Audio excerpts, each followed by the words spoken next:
Hello guys, आप सभी का हमारे यूट्यूब चैनल में फिर से स्वागत है। मेरा नाम है राजेंद्र। आप देख रहे हैं पीआर की अनबॉक्सिंग यूट्यूब चैनल। आज की इस वीडियो में हम बात करने वाले हैं, जो आप ऑनलाइन टिकट बुक करते हो या फिर आप ऑनलाइन करवाते हो किसी से, आपको मेल के ऊपर एक टिकट आता है आपका, जो आप बुकिंग करते हो उसके ऊपर काफ़ी डिटेल मतलब लिखी होती है। उन डिटेल का क्या क्या मतलब होता है, पूरी जानकारी देंगे इस वीडियो के माध्यम से। अगर वीडियो अच्छा लगे तो हमारे चैनल को जरूर सब्सक्राइब कर लेना। साइड में बेल आइकन दिख रहा होगा, उसे जरूर प्रेस कर लेना ताकि आने वाली वीडियो की नोटिफिकेशन आपको सबसे पहले मिलती रहे। तो गाइस, चलिए हम वीडियो को स्टार्ट करते हैं। सबसे पहले हम यहाँ से स्टार्ट करते हैं। देखिए, आपको सबसे पहले टिकट पे आप मेल पे देखोगे, फर्स्ट ऑप्शन यही नजर आएगा। पहले लिखा होगा डियर, मतलब डियर लिखने के बाद जो ईमेल मतलब कि जिस यूजर आईडी से टिकट बुक हुई है उसका नाम लिखा होगा। उसके बाद आगे लिखा होगा यूजर आईडी। उसका जो यूजर आईडी होगा तो यूजर आईडी इस तरह यहाँ पे लिखा होगा यूजर आईडी। यूजर आईडी के बाद उसकी यूजर आईडी यहाँ पे आपको बताई जाएगी, ठीक है। उसके बाद हम बात कर लेते हैं। यहाँ पे देखिए लिखा है पीएनआर। तो देखिए यहाँ पे पीएनआर होता है। आप कभी कभी ये सोचते हो कि पीएनआर आखिर होता क्या है। पीएनआर से हमें सारी डिटेल मिलती है। यहाँ पीएनआर कौन सा है, जैसे आपका 10 अंक का मोबाइल नंबर होता है उस हिसाब से ये पीएनआर होता है 10 डिजिट का, ठीक है। तो इस पीएनआर से सब कुछ आप डिटेल पता कर सकते हो कि आपकी सीट कंफर्म हुई है कि या नहीं हुई है, आपकी टिकट वेटिंग में क्या है, ठीक है। ये आप समझ गए। अब यहाँ पे दूसरा ऑप्शन नजर आता है ट्रेन नंबर और नाम। तो इसमें क्या होता है, यहाँ पे देखिए ट्रेन नेम लिखा है तो ट्रेन नंबर है, ठीक है। यहाँ पे ट्रेन नंबर है तो यहाँ पे देखिए जो ट्रेन का नंबर होगा ये आपको शो करेगा। जैसे मैंने लिख दिया है 20-939, ठीक है। ये ट्रेन का नंबर। उसके बाद यहाँ पे लिखा है नेम, तो ट्रेन का नाम जो होगा, जैसे कि ये ट्रेन जाती है अहमदाबाद सुल्तानपुर एक्सप्रेस, तो ये ट्रेन का नाम है, ठीक है। बाद में जो कोटे में आपकी टिकट बुकिंग हुई है ये वो कोटा है। तो कोटा आपका सिंपल सा यहाँ पे जनरल लिखा होगा या फिर आपका तत्काल कोटा लिखा होगा या सीनियर सिटीजन कोटा लिखा होगा। कोटे के आगे जो होगा वो आपको दिखाई देगा, ठीक है।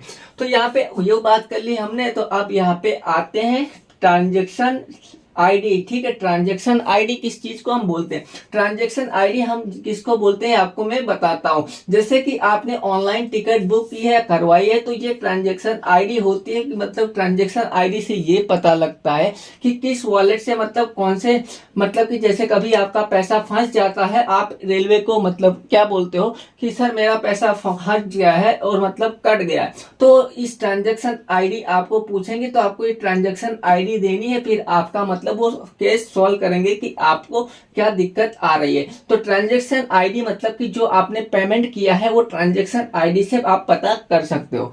और दूसरी यहाँ पे बात आती है, फिर आपको लिखा दिखाई देगा कि date and train of booking, ठीक है। इसका क्या मतलब होता है, तो यहाँ पे जो 8 जुलाई लिखे, देखिए 8 लिखा है, 8 के बाद जुलाई लिखी है, 2024 लिखी है। और यहाँ पे देखिए डेट का मतलब होता है कि देखिए 8 जुलाई 2024। और यहाँ पे टाइम लिखा है, ठीक है। तो देखिए यहाँ पे लिखा है 08/8/13। तो यहाँ पे बुकिंग, तो देखिए इसका मतलब क्या है, तो डेट का मतलब होता है जिस दिन ट्रेन की टिकट बुक हुई है। और यहाँ पे टाइमिंग जो होता है कि कितने तारीख को मतलब कितने बजे कितने सेकेंड और कितने मिनट पे आपने ट्रेन की टिकट बुक की है। और यहाँ पे बुकिंग टाइम है कि मतलब एएम पे बुक की है, शाम को की है कि सुबह। एएम का मतलब होता है सुबह, पीएम का मतलब होता है 12 बजे के बाद, ठीक है। आपको यहाँ पे बात कर देते हैं क्लास की, ठीक है। तो यहाँ पे कोटा जैसे जनरल है तो यहाँ पे क्लास क्या है, स्लीपर क्लास की टिकट हमने बुक की है, ठीक है। तो इसका भी आप मतलब समझिए।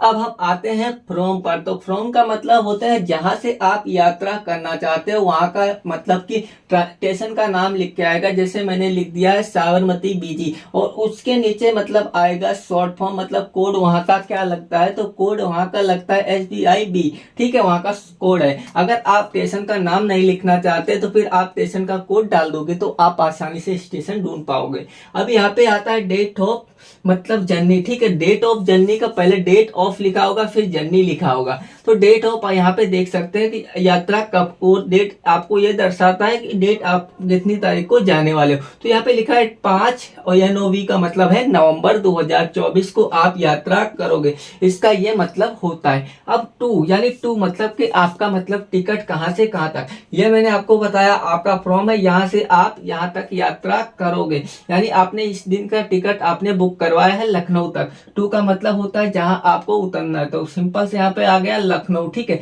लखनऊ का अगर आप पूरा लखनऊ पढ़ना चाहते हो, ठीक है, अगर आपको कोड से आप करना चाहते, ये कोड भी देते हैं, आपको बताते हैं कि LKO लखनऊ का कोड है, ठीक है, शॉर्ट फॉर्म। इतना हमने पता कर दिया।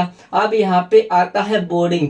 तो बोर्डिंग इट का मतलब होता है, देखिए उसके आप देखोगे ध्यान से तो बोर्डिंग मतलब जहां से मैंने आपको बताया साबरमती, तो यहाँ पे फुल फॉर्म लिखा था मगर यहाँ पे कोड लिखा है, क्योंकि यहाँ पे कोड दिया गया है। बोर्डिंग आपको साबरमती ही डाली गई। आपका कभी अब बोर्डिंग चेंज करना चाहते हैं तो बोर्डिंग चेंज कर सकते हो, उसके बारे में हम वीडियो बना चुके हैं। अब यहाँ पे लिखा है डेट ऑफ बोर्डिंग, तो यानी आपकी बोर्डिंग को मतलब यहाँ पे साबरमती, और उस दिन आपको क्या करना है 05 नवंबर, वो तारीख है 2024, ठीक है। और यहाँ पे लिखा है शेड्यूल ऑफ डिपार्टेड, मतलब कि 5 नवंबर 2024 को आपकी ट्रेन 8:20 पे इस स्टेशन से छूट जाएगी, ये मतलब होता है, ठीक है, समझ गए। और यहाँ पे लिखा है रिजर्वेशन अप टू, तो रिजर्वेशन अप टू का मतलब होता है लखनऊ यानी LKO लखनऊ तक कि आपने टिकट बुक की है, रिजर्वेशन अप टू का मतलब है, ठीक है, समझ गए। अब यहाँ लिखा है शेड्यूल अराइवल, मतलब कि आपको क्या, जब आप बैठे ट्रेन से तो वहां मैंने आपको टाइम बताया ना 8:20 को आपकी ट्रेन छूट जाएगी।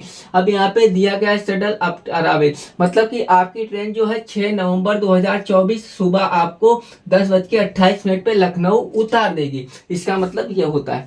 अब एडाब्लिस्ट का मतलब होता है अगर आप 12 साल से ऊपर हो तो यहाँ पे आपको मतलब जितने पैसेंजर होंगे तो वहां पे आपको 4 या 3 2 इस तरह से बता दिया जाएगा। फिलहाल 3 मैंने लिखा था। और यहाँ पे चाइल्ड यानी आपके पास छोटा बच्चा है 5 साल से ऊपर और 11 साल से कम, तो यहाँ पे आप उसका भी टिकट लोगे तो यहाँ जितने बच्चे होंगे वहां पे लिख दिया जाएगा। अब यहाँ पे आता है पैसेंजर मोबाइल नंबर, अगर आपका ये देखना चाहते हो तो आपने मोबाइल नंबर दिया होगा रेलवे पे, आपने लिखा होगा, तो यहाँ पे उसका क्या आएगा, आपका मोबाइल नंबर लिख के आएगा। यहाँ पे आएगा डिस्टेंस, डिस्टेंस का मतलब क्या होता है कि आप मतलब कि आपने जहां तक टिकट बुक कराई है वहां का किलोमीटर कितना है। तो जैसे मैंने आपको यहाँ पे लिख दिया है कि 1504 किलोमीटर है। और यहाँ पे इंश्योरेंस नंबर ऑफ दिया गया है पैसेंजर का, मतलब कि 2 का आप टिकट बुक करा रहे हो तो यहाँ पे 2 का ही मतलब क्या है, वहां पे पैसेंजर का उसका है इंश्योरेंस का। उसके बाद ये सारी जानकारी आपको मैंने बता दी। उसके बाद क्या आता है पैसेंजर डिटेल, तो इतनी जानकारी आपको जानना जरूरी था।